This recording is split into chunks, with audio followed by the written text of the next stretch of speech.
the wall. I said goodbye to my lover as I walked out the door. She said, I'm too afraid I won't see you no more. I reassured her with a kiss, and like my aim I did not miss. And I'll hold that memory with me to this day. Said I'm going across the sea to fight another one of me, and I know not of the reason or what for. So I jumped into the lion's mouth just to see what life was really all about.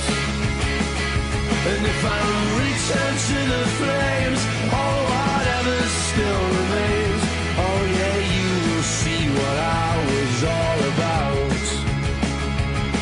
4 years went on by without a bullet in my side.